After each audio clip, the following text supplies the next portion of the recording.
Most magic.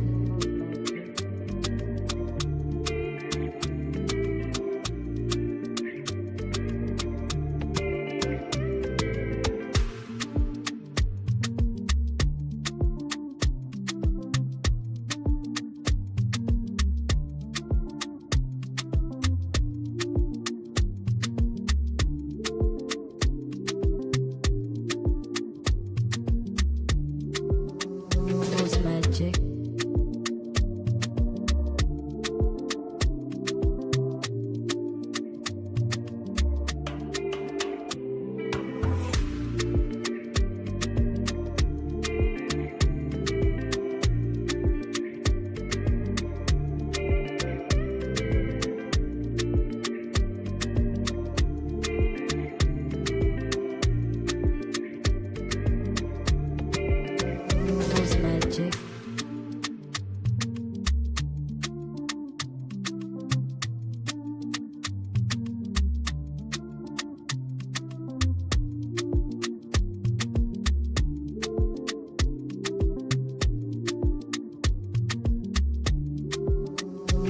Magic.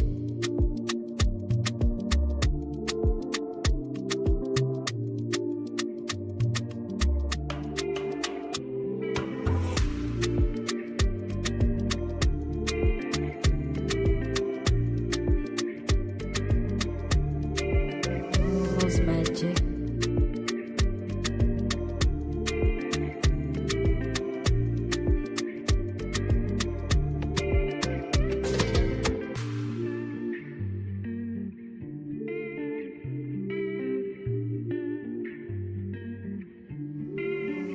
Most magic. Most magic. Most magic.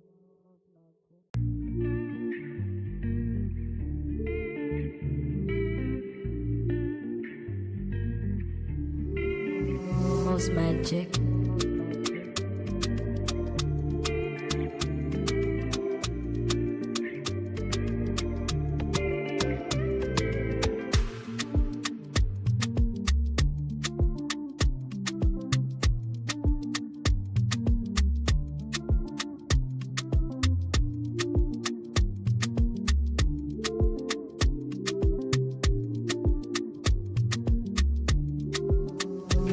Magic.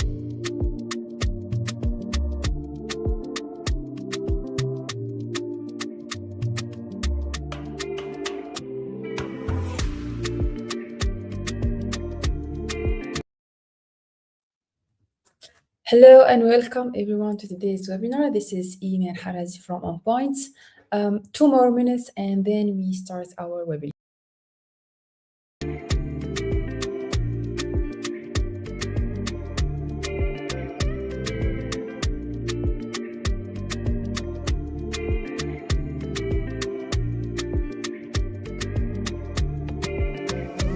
Magic.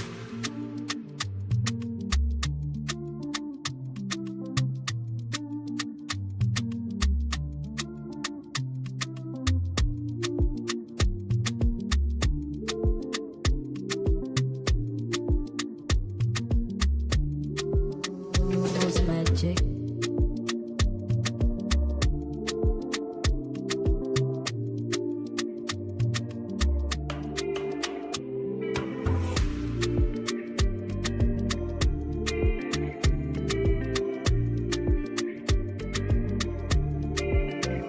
Most magic.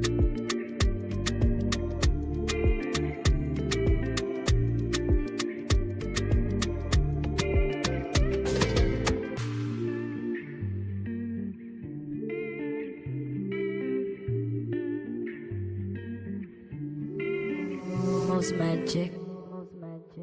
Most magic.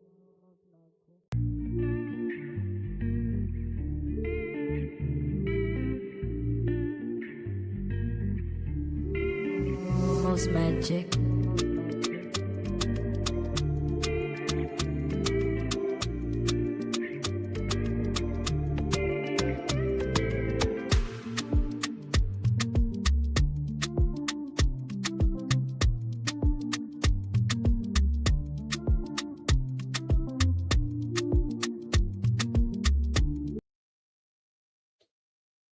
Hello again, everyone, and welcome to today's webinar. So, thank you so much for joining. So, today's webinar is titled Cybersecurity in 2026 and Why Compliance Alone is No Longer Enough. In today's webinar, we have a very special guest, Dr. Shikize. He is a Senior IT Manager and Chief Information Security Officer at West African Gas Pipeline Company. So he will be joining us in today's webinar together with Samuel, our lead ITSM solution at OnPoint, and together they will have a panel discussion. But before that, we have a presentation delivered by Dr. Shikize to talk more about this topic. So let me invite him in. Hello, sir. How are Hello, you? I'm great. How are you too? Good, good. Are you ready for today's webinar? I can't wait to start. It's indeed a thing of joy sharing my experience on the topic with our teaming audience. I can't wait to start, Iman. Thank you for having Thank me. you. Thank you so much. So before starting, if you can introduce yourself briefly so that everyone's watching gets to know you, sir. Great. I am a man with so many feathers. I will just focus on my name because I know if I should go ahead to enumerate what I've achieved and where I am today, it may even impact our duration for this engagement.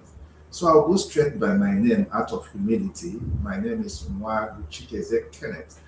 And of course, like you said, my current role is Senior IT Manager and the Chief Information Security Officer for West African Gas Pipeline. I enjoy what I do and I wake up to it every day. Thank you, man. Back to you. Thank you so much. So, sir, the floor is yours. You can start. Great, great. So welcome our audience. This topic is very topical and it's coming at a great time that we cannot overemphasize is important. Why is it very important? Now, where we have increasing geopolitical tension everywhere that has dropped the leaders, global leaders at the crossroad, it is very important that we x-ray and distill this topic, especially for leaders to know what to do. Why is it also important with the current geopolitical tension? It has created a thriving ground for bad actors, the cyber criminals, to thrive. Why? Because people do say that when the cat is away, the mice will play. That's exactly what has happened. The ground is now open because people are now focused on the war, and these guys are busy attacking people and company, especially the state actors. So this is me. Looking at the screen, you can see who is talking to you. My name is Dr. Mwagu Chikeze Kenneth. I have strong expertise in IT, OT, cybersecurity. This is my favorite thing. This is my bread and butter. This is something I like waking up to do every day.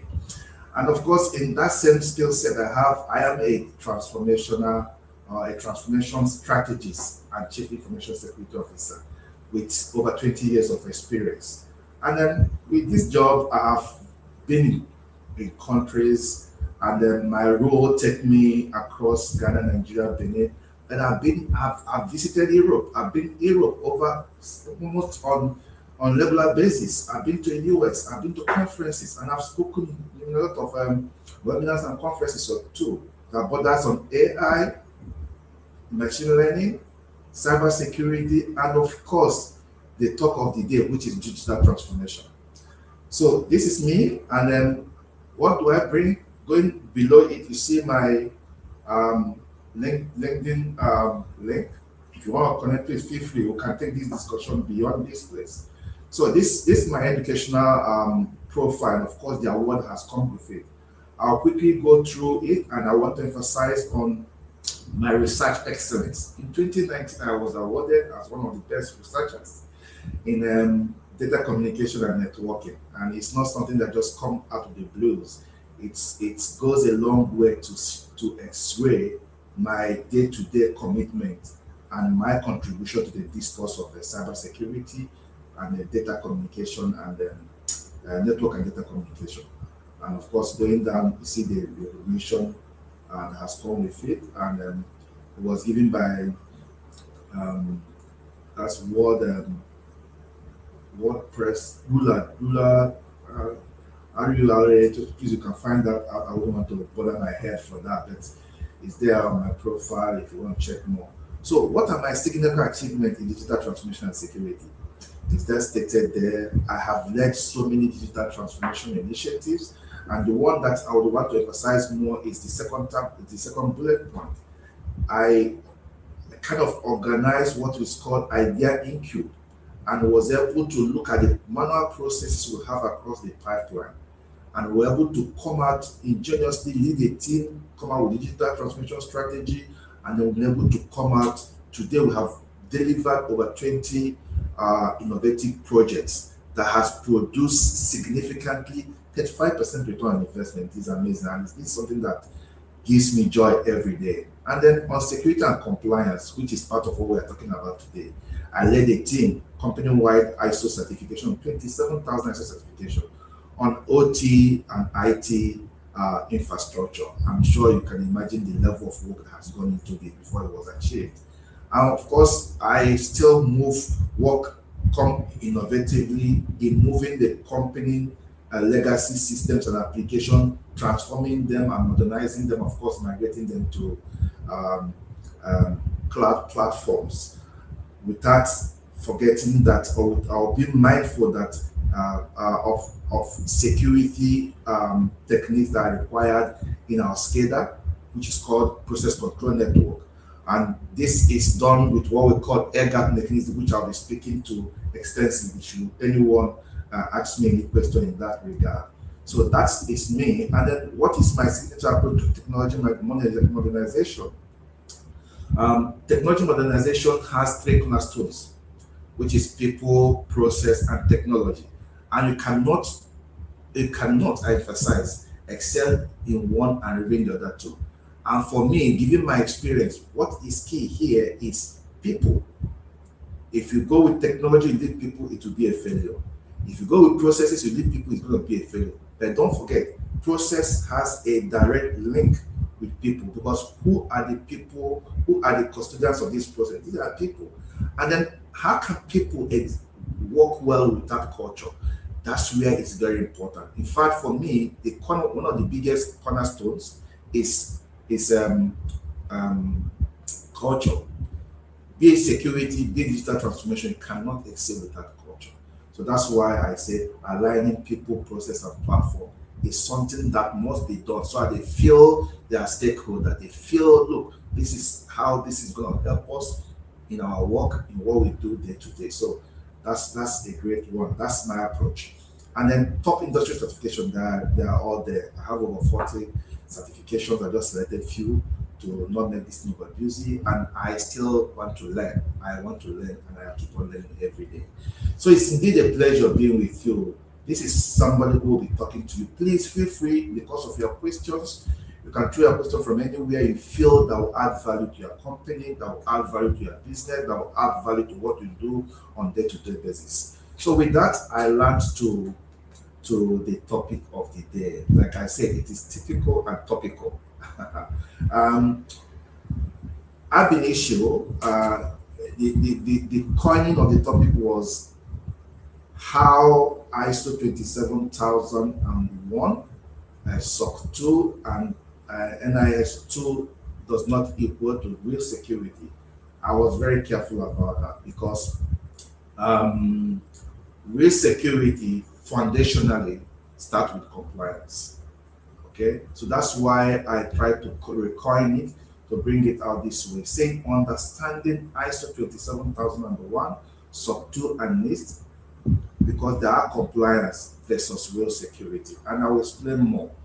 First and foremost, for want of for clarity and common understanding, ISO 27001 simply means certification for information security management system, and it is the bit of ISO that requires certification for organization to prove to stakeholders, to prove to customers that, look, we are complying to this standard. So it is a good thing that boosts image of the company before stakeholders, before the public vis-a-vis security. Next one is the SOC. SOC, like we all know, is system and organization control. It is mainly a requirement for providers, people who are into selling tech, to convince your client, to convince your customer that look, I comply to the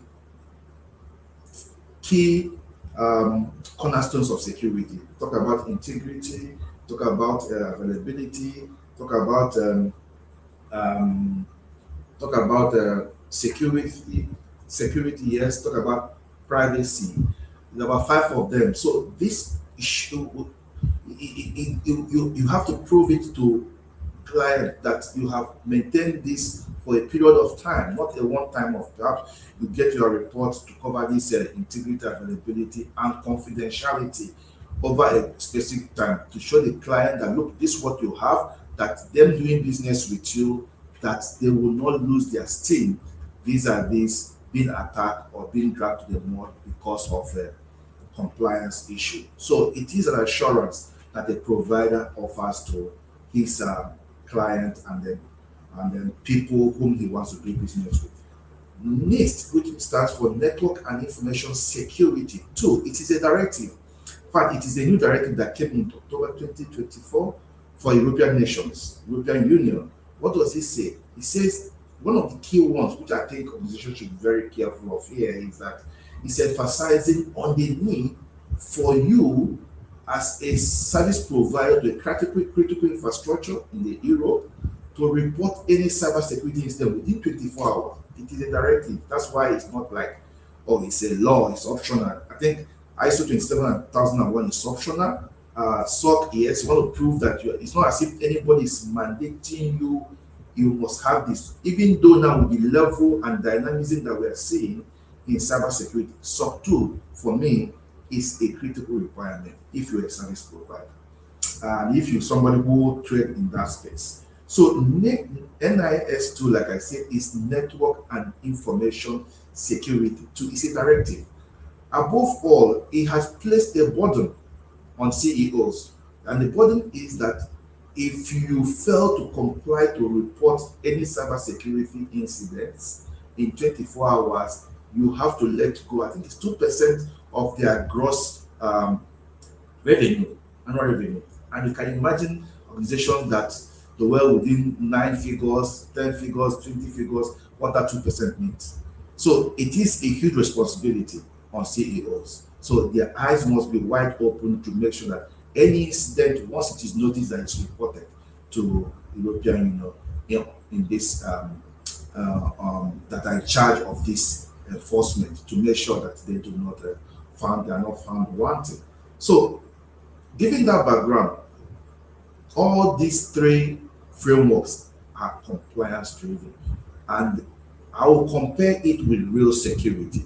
Like I said at my intro, you cannot say compliance is not equal to security. Yes, to an extent it is true, but I would say that compliance is foundational to real security because it is a structure. People do say, or let me put it this way, compliance gives you structure, technology gives you capability, but people, and I say people and the culture they operate in shows or proves that security actually works. So let's move to the next page. This is my overview. I'll talk about the common ground of these three frameworks, and I'll talk about the limitations of this compliance framework, and then give a kind of strategic insight for security leaders.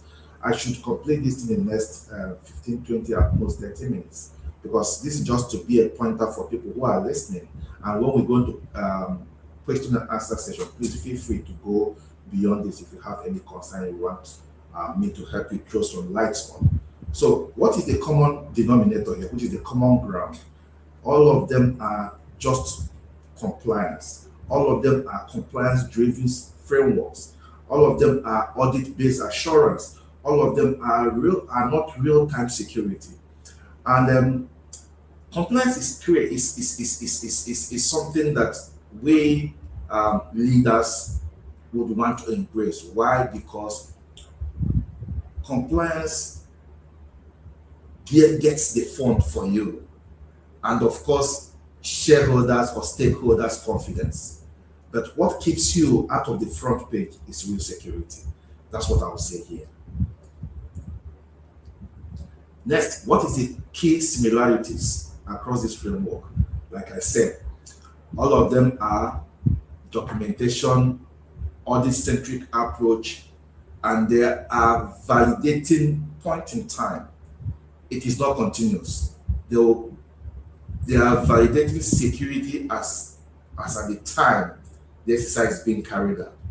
What has happened after that exercise is being carried out, or what has changed in the space, this cannot do it. And that's where I think it does not really complete the real security we're talking about. And then the is policy heavy focused. I don't know how to say this. It's telling you, oh, you have to do A, B, C, D, E. As a matter of fact, like ISO 27001 has control families. This control families is what you expect to comply with. But does that mean that the current change in architecture and the way we work, that this is good for it, is something that I'm going to talk about later. So it's a minimal requirement. It is foundational, no doubt about it. But does that give you full range of security coverage?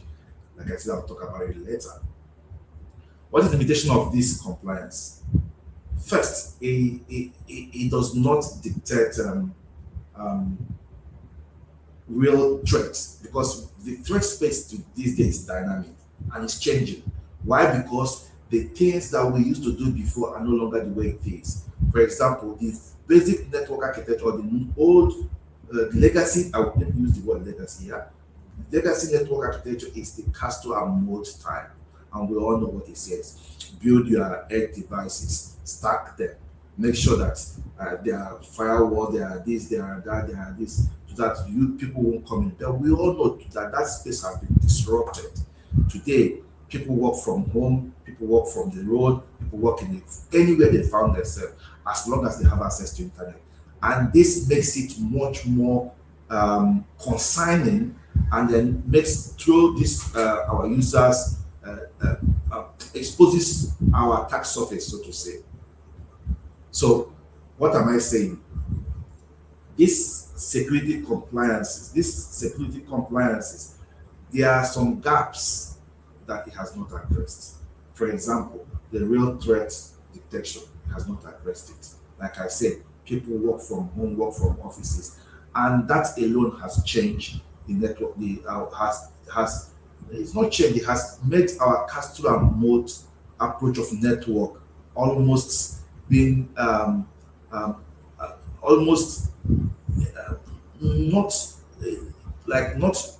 things people look at for.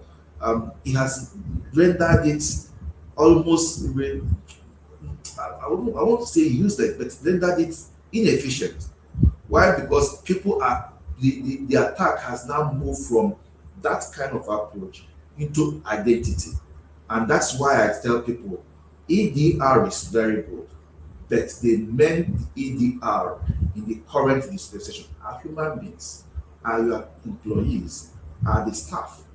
EDR, if you don't know, it means endpoint detection and response. And I am saying the new perimeter, the one you form layers of security devices in your workplace, is now human being. And that is why you have to go extra mile to make sure that you align your security methods, security approaches, security techniques with people's culture, and make them feel they have principal stake, and keep on raising the awareness every now and then. Whenever there's change in that space, you raise it for them and you educate them and tell them what to expect. Should they see any phishing, social engineering, the various forms that takes place, you must educate them. And that is why the castle and moat approach has been drifted, has been made almost not very efficient. And that's why the approach now is now on zero trust techniques, on zero trust initiative. And that zero trust focuses on identity, which is now the individual. And that truth emphasizes the need for us to always verify and never trust. Like our normal VPN in our normal traditional setup. Once you have access to that VPN, you come to the environment and do whatever you want to do. Like zero trust say, give the least privilege, use the least privilege approach and give access. Give access to the application alone, not to the entire environment. And of course, carry out thorough micro segmentation. Come to your environment, look at the critical infrastructure you have, segment it. So that if they have access to one subnet or another segment, they won't have access to other. With that, you make it difficult for lateral movement. Because these days, as things have moved away from generative AI to agentic AI, it's a different bowl of fish. It's a different thing for you to face. So this is the security gaps that have been left unaddressed by the same compliances that we have enlisted. Of course, it does not cater for human risks. It was just evaluating what the system say it has, not even putting human into the bigger chunk of it. Because if you look at in the past 1 or 2 years, all the cybersecurity incidents we've had, 70 to 90% of them is due to credential compromise, and it borders on human beings. And that is why I say human beings are the new perimeter. They are a new EDR. Now, identity-based attack, it has to move from devices, because if you ask me, I will say technology has not failed. As long as we configure it very well, it has not failed. But we humans have failed. We have failed. We drop our gas because we feel we are pressured. We feel we want to get something done quickly. We go in the public place, we connect to open Wi-Fi without even validating that Wi-Fi, without even trying to use a shield like a VPN, without even trying to know, oh, is this a captive portal? What kind of security do they have? Am I vulnerable? You don't do all those, you jump in because you want to have access to internet. And then that's what we call shadow IT, which is everybody now is having access to a lot of IT tools. And because people are becoming ingenious, people are becoming creative, but not all creativity it borders on integrity or is genuine. Let me use that word. Not all creativity is genuine. Some of these bad actors use these things to expose you to attack. Of course, if there is something like ransomware as a service, then you know that not all creativity is genuine. Now, getting all these tools is good. Software as a service, there are so many of them. But the big concern here is that there are misconfigurations. That's why it's always good. Any platform you want to embark, engage the security consultant to assess it for you, vet it for you, and confirm it's fit for purpose. There are tools for doing all those. And with that, you can now configure it, engage the OEM or the provider to give it a proper configuration that will not make you vulnerable. And then you must ask from them, what is their patch culture? Because we all know that 0 day is what the attackers are exploiting every day. Now, finally, the dynamic cloud and environment. People keep on moving from one environment to the other. Okay, this one they say is cheaper, you jump over to that one, or they scatter their enterprise application in different platform. I am not saying it's bad, but if you must go that way, let it be consciously done, putting security into the main motive behind it. Of course, get request for your SOC 2 from them, you share it, and then take it through your internal drills. Does it align with your medium and long-term goal? If it aligns, does this give you what you want as an organization, perhaps you want to expand? So that's just that. There is a lot to say here, but if anybody wants to throw a question to that will be fine. But I would want to create more time for the main question and answer session. This is could be my last batch of slides, and I call it strategic insights for security leaders. This is very important. The space has changed so massively and it's still changing. And my call for all the leaders is that you have to bring in a change mindset here. You have to come to the game with change mindset. If not, if you think you can hold on to what you have in the past, to what you are doing in the past, My response to you is that relatively you are moving backward because the world is moving so fast, and IT OT field is changing so fast. As I'm talking to you now, new things are coming out. New things are coming out, and it's coming out bordering on secure by design and privacy by design. So I hope question pops out from there. We can take it beyond here. And I say, moving beyond compliance for true security, what do you need to know as a leader? Security challenges in hybrid and remote environments. Yes, hybrid is good. Work from home, work from street, work from hospital, work from the market, they're all good. But you must make sure, one, that there are inherent security measures in the tools they are using, and the users are well aware of the danger, that increasing danger or risks that are inherent in that space. What this has given to us, challenge that working from home and hybrid, it has increased the attack surface. Unlike before, you come through an environment, you have castle and moat architecture, everybody's connected, anything that's going to come is not coming from the device, you have edge devices, and they tend to monitor and control what anybody does. It has changed. And that is why I say the EDR, the endpoint detection and response, is no longer devices. Yes, you may have it there, but it rests more on humans. They are the new perimeter. So, lots of physical oversight we have, that has been disrupted. Absolutely. It's no longer everybody will be in a hall, be in a building, be in a place, no longer. Or being geographically dispersed, but using a common domain, that is no longer the new normal, in my opinion. Now, identity is a new front door. This identity that we're talking about are human, they're employees. So, what will you do to make sure that these users or employees are aware of how they should work? You have to always keep on going to them. Say cybersecurity awareness, cybersecurity training, cybersecurity simulation, always doing it every now and then, and be ready to guide any of them that want to come to you to be educated. Make it point of duty. It is critical for you. Why? Because it's no longer a configurational issue. And I tell you, technology has not failed us, but we humans have been the vulnerable point. So, what is my message for the leaders? Remote work did not break security. It is old security model that has failed to evolve. That's where the issue is. And of course, a mindset also that has failed to evolve is also a part of my statement here about old security model. So, and if you keep on carrying out consistent cybersecurity awareness, you could make people walk away from that, if not even knowing, not even knowing that they walked away from that. Again, if you do not do that, and you go ahead buying state-of-the-art equipment, building it, like I said, castle and moat approach is no longer the new normal. The new normal is work from everywhere, hybrid and remote, and you are building that. If you check the number of staff you have every day, you check the number of hours they put in the office, you find out that they spend more outside than the one they spend in the office. And perhaps you are a company that has field workers. You find out that you will not even get that number. So the best option is to invest on your employees, educate them, raise their awareness consistently, so that they will buy into it and they will be guided right. And they make your communication channel open, wide open, so that anytime they call you, you'll be reachable, so you can guide them.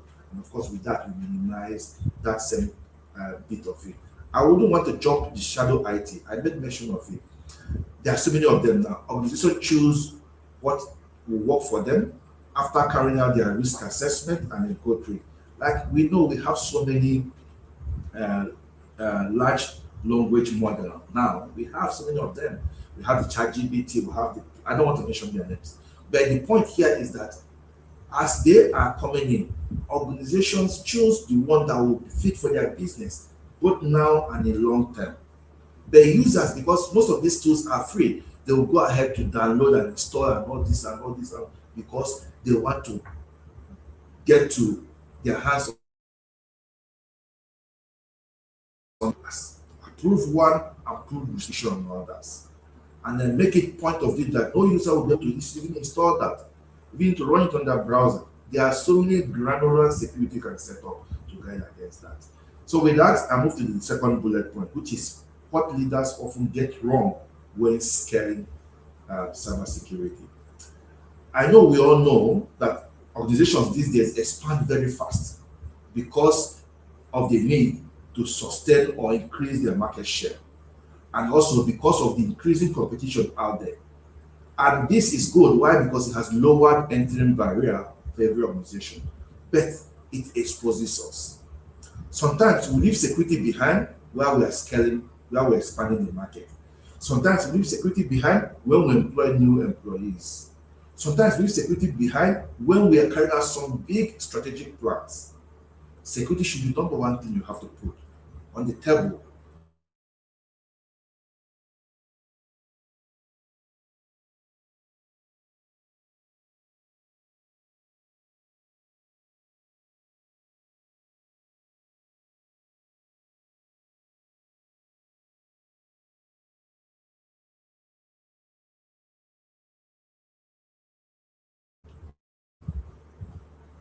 Sorry, there's slight disruption, a slight lag.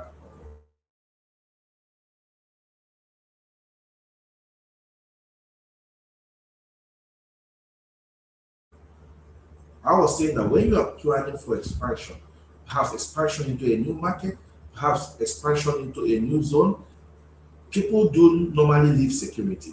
As a leader, and what is inherent in the space now, security should be on the front corner.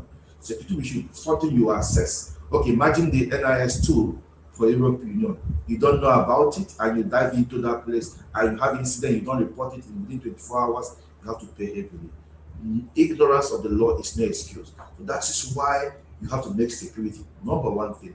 As you venture into the new market, as you have new employees, security should be number one, always number one. And so the mistake is that thinking that cybersecurity is a technology problem. From where I sit and my experience on this job, it's not a technology problem. It's far from that. It's not even in the neighborhood of it. Now, buying tools before defining strategy, for me, that is calamity.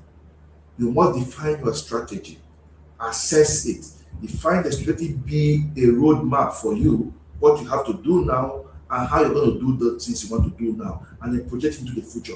And the key cornerstone and denominator is security. You must assess it from that angle.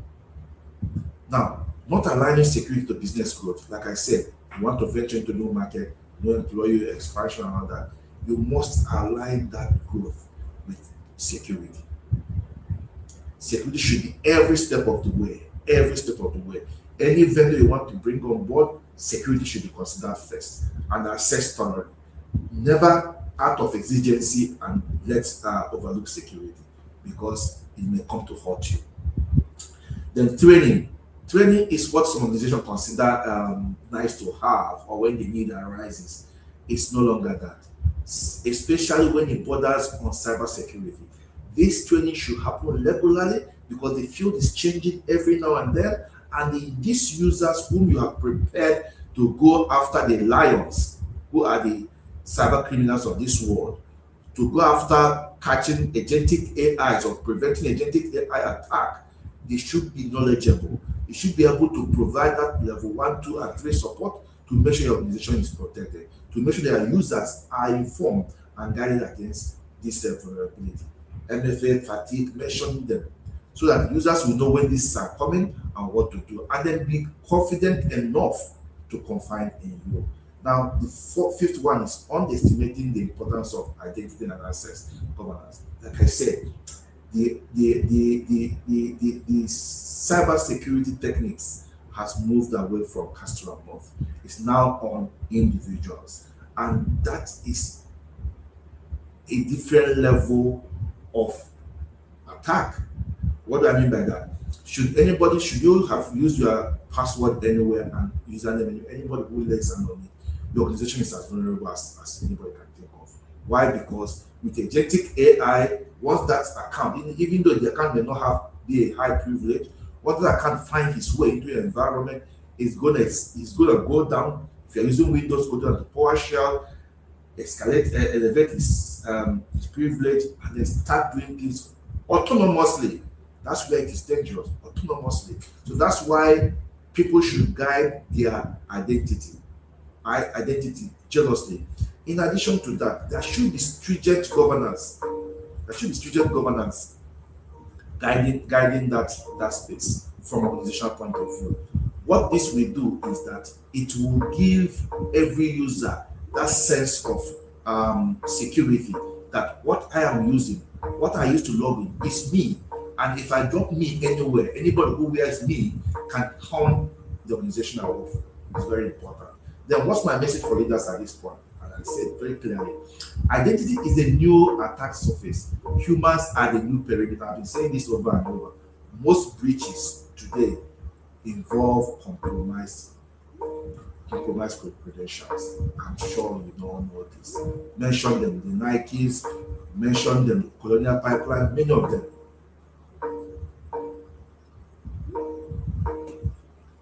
So I'll move straight to the next.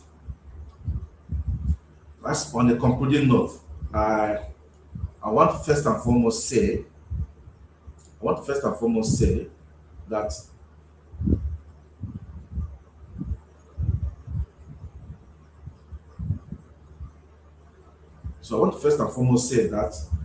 I hope we can all still see my screen. Just want to make sure I've not lost you guys there.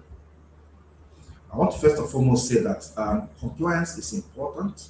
Like I said, compliance gives you structure, but technology also gives you capability, no doubt about it. But people, and I said people and the culture they operate in determines if security actually works. Now, and I have said clearly that compliance is important, no doubt about it.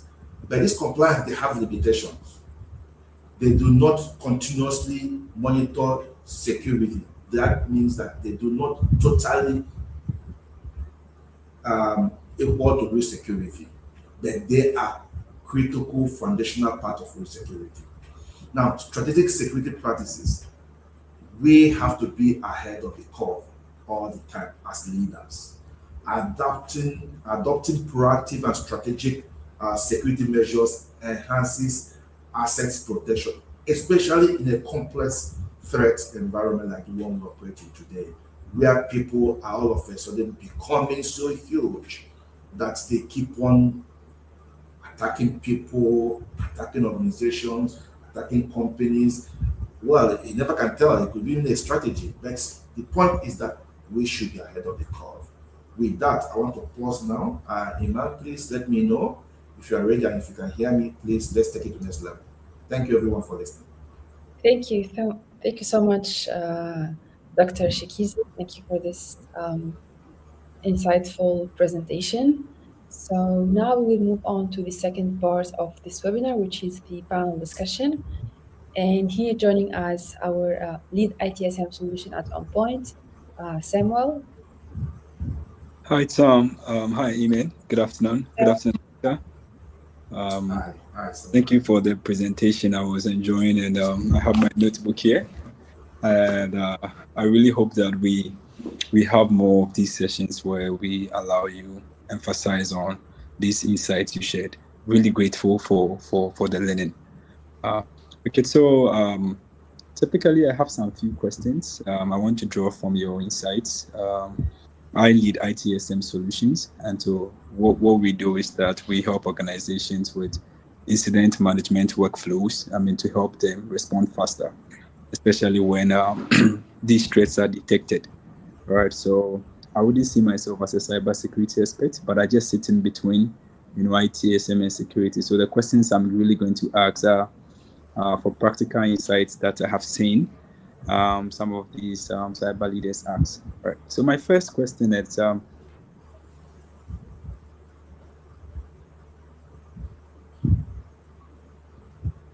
think we've lost someone. Yeah. Sorry. Yeah. Sorry. I'm joining through a different network. Yeah. So am I audible, please?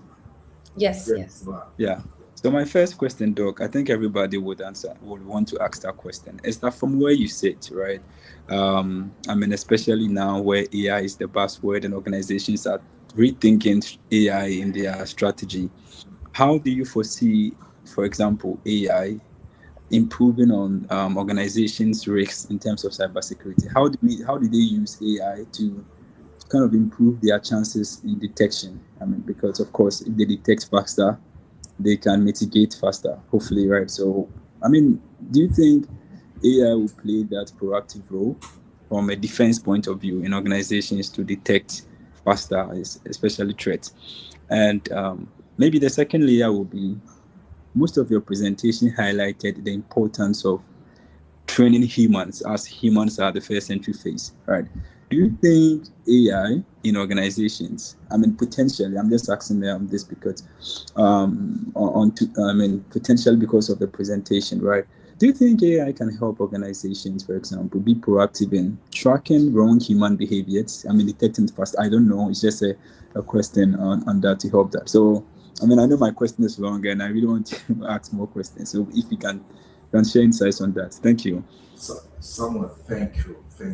I strongly believe your questions are genuine, and they are. When I answer it, you know how good the questions are. They're absolutely great. For me, I will start by saying AI has come to help mankind.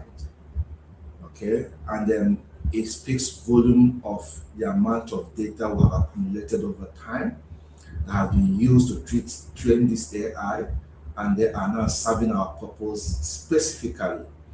Of course, when I talk about specific, I'm talking about um, um, generative AI. Okay, I'm talking about uh, artificial narrow intelligence (ANI), because they serve for specific purposes. Um, when you talk about using AI or to see if AI could do all those, I tell you, AI today has moved away from artificial narrow intelligence to Hmm? artificial general intelligence.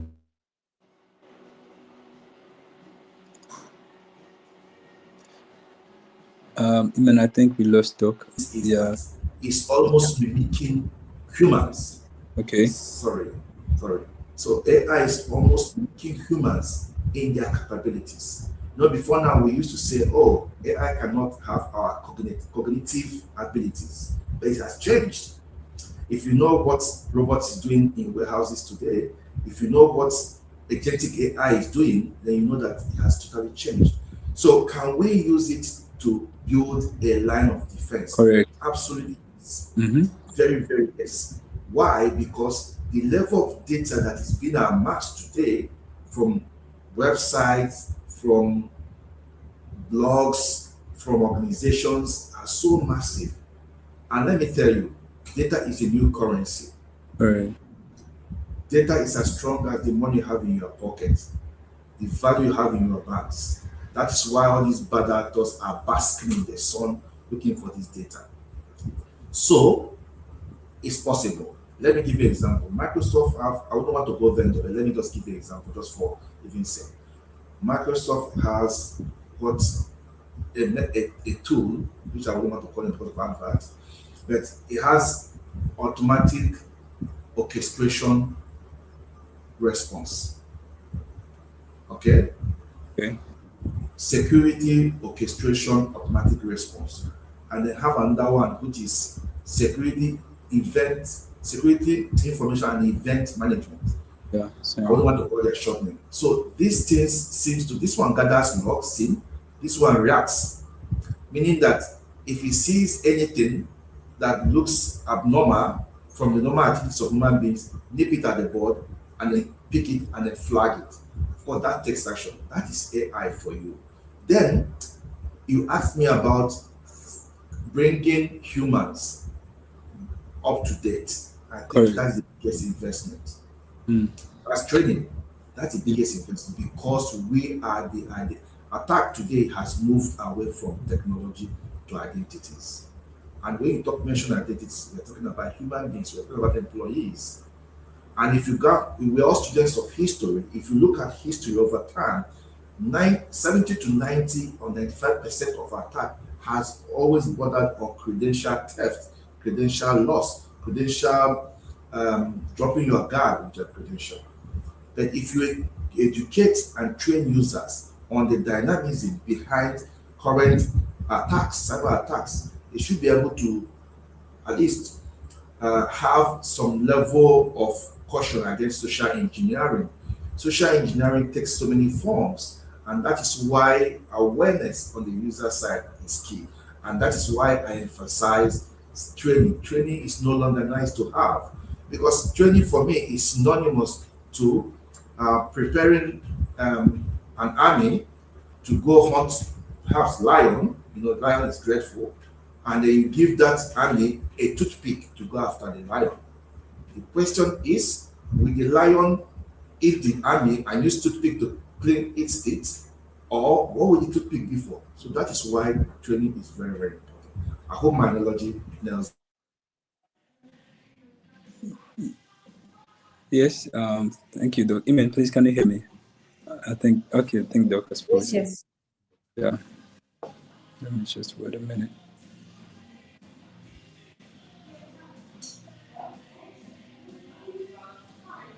Okay, everyone, like during this panel discussion, if you have any question you would like to raise, kindly write it down in the comment section and we will happily answer it.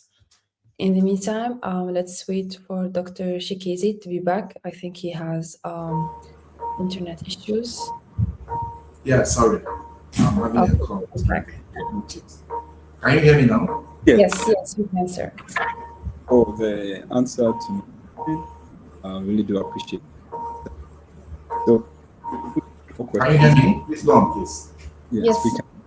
So my second question will be, you mentioned that. Am I audible? Somewhere I can't hear you. I guess it's from me. Can you hear me? Yes, we can hear you. Can you hear it?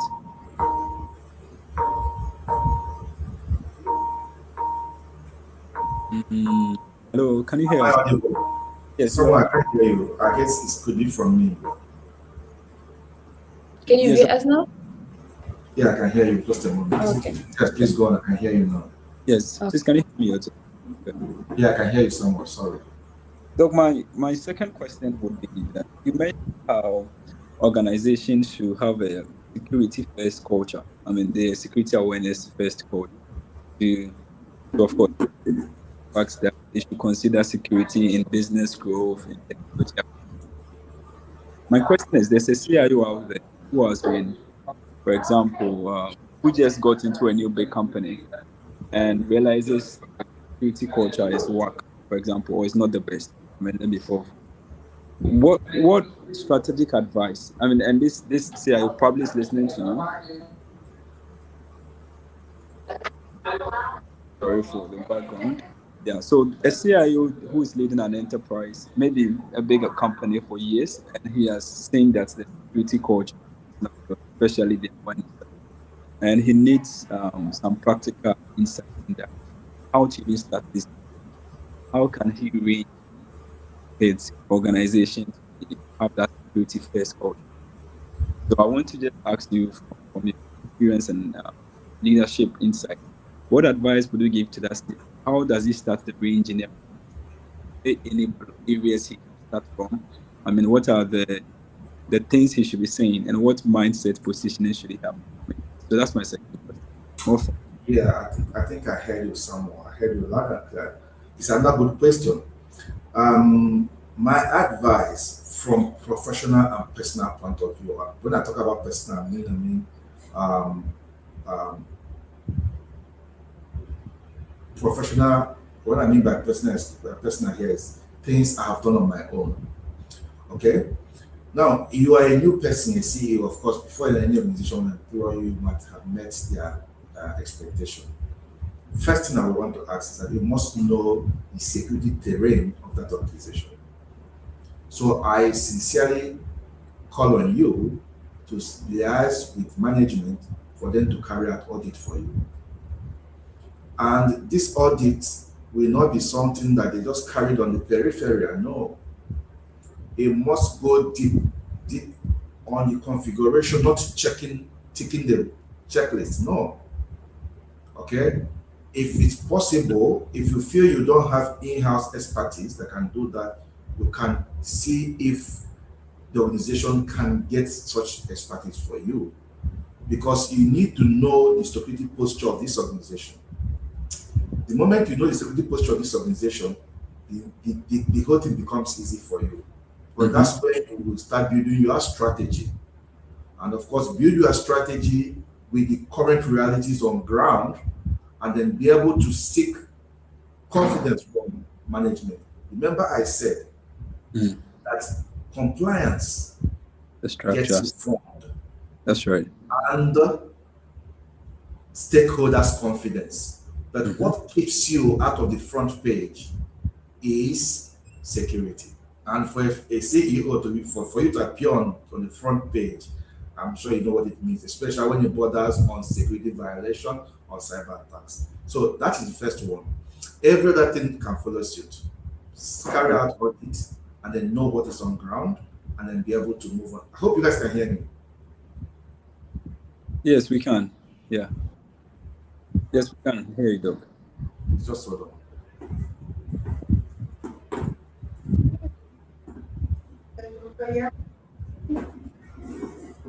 Yeah, am I audible now? Yes, Doc, you are audible. Can you hear me? Yes, please, we can. Okay. I seem not to hear you. I don't know why, but I guess a call is coming in. That's what is distracting this. Sorry, Okay. everyone.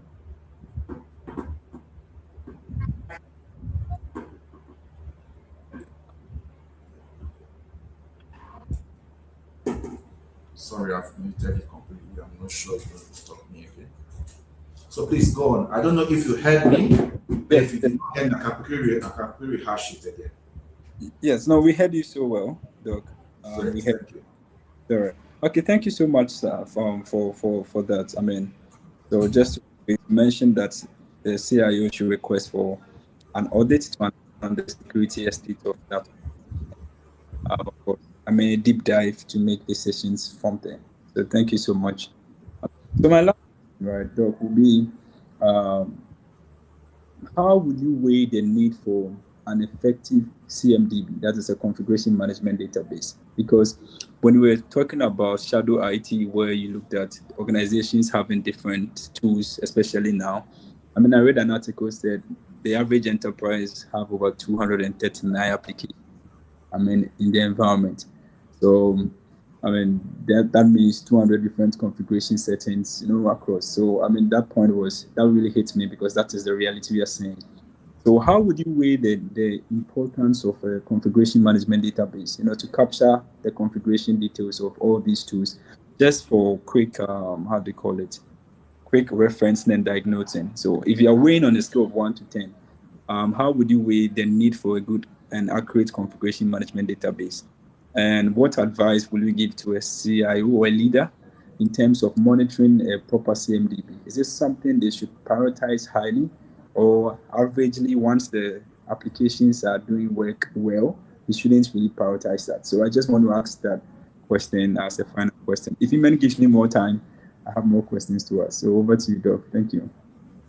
Thank you so much. That's another good question too. I'll be straight and direct here.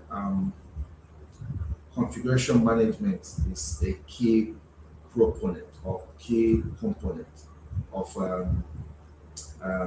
ITSM, which is Information Technology Service Management. Yes, And you cannot say that you want to get any SaaS without having the configuration. That was what I meant by when I was talking. That you need to engage the provider to provide SOC 2 for you. Okay. And you take this SOC 2 in, align it with your business need, and these are your internal realities on security. Okay, and this is a place that when I make mention of identity and access governance, it borders on configuration management. Okay. So that it's not something that anybody could just build up any SaaS and then try to ride on that on their own. No.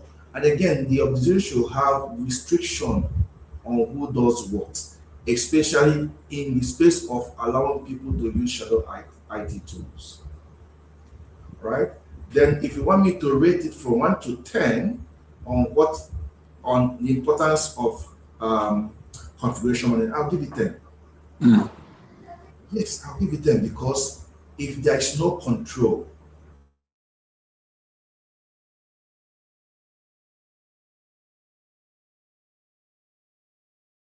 if there's no measure, security is flying out of the window. Okay.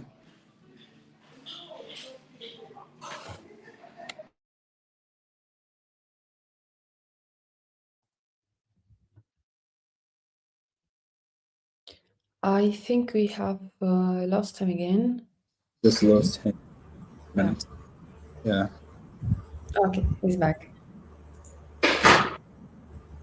So please, you're back. Oh, sorry, I've been off. Just like the last 5 seconds or 10 seconds. When you Oh, I thought I was speaking. Okay, I said to summarize my response to your question, correct. if configuration management, if I want to rate it from 1 to 10, I'll give it a 10. Correct. And why am I giving it a 10? I said emphatically that without control, that would be measured. That's true. And when there is no measure, security fly out of the window. Yeah. All right. Thank you so much, Doc, for the questions, for giving me this opportunity to ask my questions and answers. I really look forward to having more sessions. We do have ITSM Connect event where we bring CIOs and leaders around it. It would be an honor to have you. So, Iman, this is me by way of leveraging on this to ask. Sure. Yeah. So, Doc, this is just the last social issue I've seen in the tech space, right?